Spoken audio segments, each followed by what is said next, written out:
Hello everyone, नमस्ते अनि स्वागत छ हजुरहरूलाई हिमालय किचनमा। आज म हजुरहरूको लागि लिएर आएको छु एकदमै मिठो दहीको अचारको रेसिपी। यसलाई बनाउन पनि एकदमै सजिलो हुन्छ र खाँदा पनि त्यति नै मिठो हुन्छ। ल यसको लागि मैले यहाँ प्यानलाई तताउन राखेको छु र यसमा मैले राखेँ आधा सानो चम्चा दाना धनिया, आधा सानो चम्चा जिरा, दुईटा रातो सुकेको खुर्सानीलाई राखेँ। अब यसलाई केही बेर यहाँ भुट्नुपर्छ।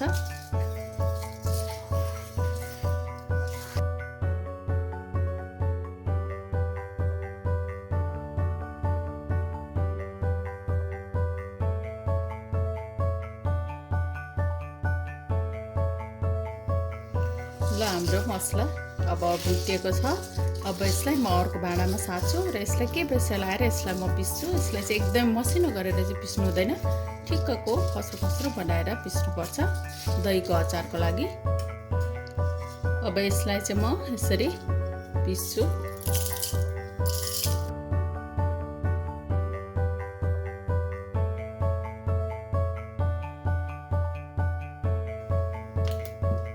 यसलाई धेरै मसिनो बनाउनु हुँदैन, यतिको ठिक्कको भएको छ। ल अब फेरि मैले प्यानमा एक ठुलो चम्चा तेललाई तताउन राखेको छु। अब मैले यसमा पुऱ्याएँ आधा सानो चम्चा जिरा, थोरै करी पत्ता, यो चाहिँ अप्सनल हो, एउटा हरियो खुर्सानी,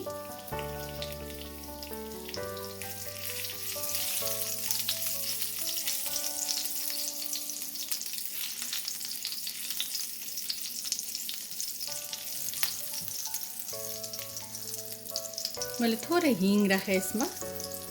हिङ राख्दा चाहिँ यो अचारको टेस्ट चाहिँ एकदमै मिठो बन्छ।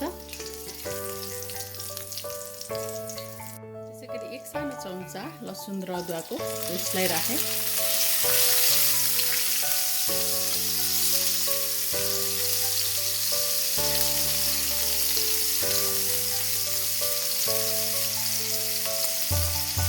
आधा सानो चम्चा बेसार, एक सानो चम्चा काश्मिरी रातो खुर्सानी, एकदम राम्रो कलर हुन्छ यसले।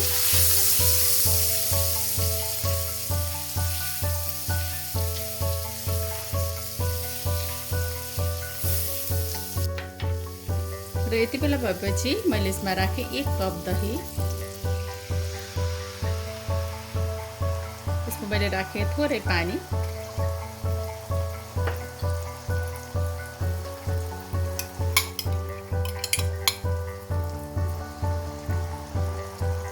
अब यसलाई लगातार हामीले चलाइराख्नुपर्छ। चलाउन छोड्यो भने चाहिँ दही फाट्छ, दहीलाई चाहिँ फाट्न दिनु हुँदैन। यो राम्ररी उम्लिन नथालुन्जेल हामीले यसलाई चलाइराख्नुपर्छ।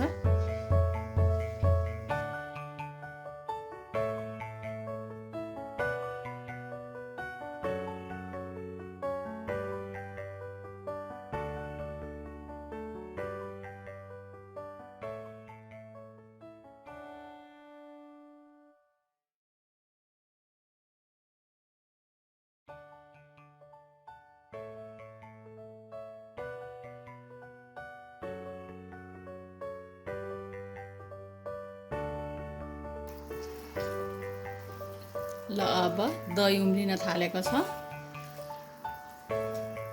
अब मैले यसमा राखेँ थोरै नुन आफ्नो स्वाद अनुसार र मैले राखेँ अघि मैले भुटेर पिसेको मसला। अब फेरि यसलाई चलाइदिउँ।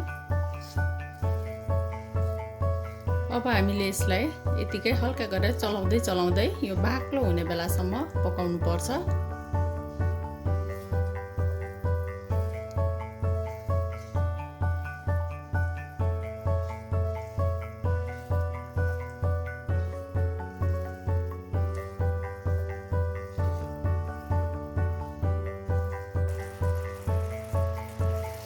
हाम्रो अचार बाक्लो हुँदैछ, अझै यसलाई यसरी चलाउँदै केही बेर पकाउनु पर्छ।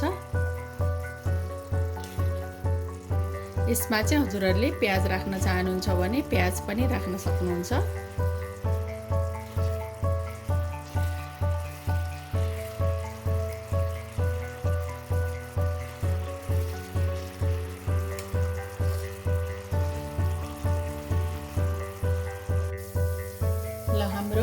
दहीको अचार चाहिँ लगभग रेडी भइ नै सक्यो। मैले राखेको 1/4 चम्चा गरम मसला,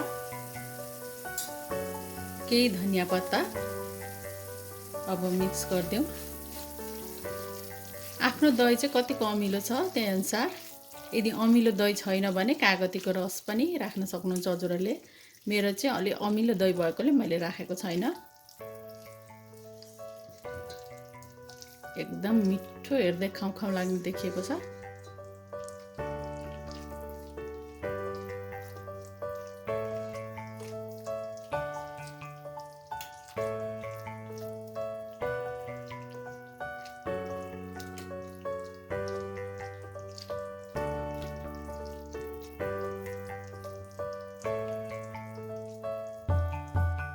एकदमै मिठो हाम्रो दहीको अचार अब बनेर खानको लागि रेडी भएको छ।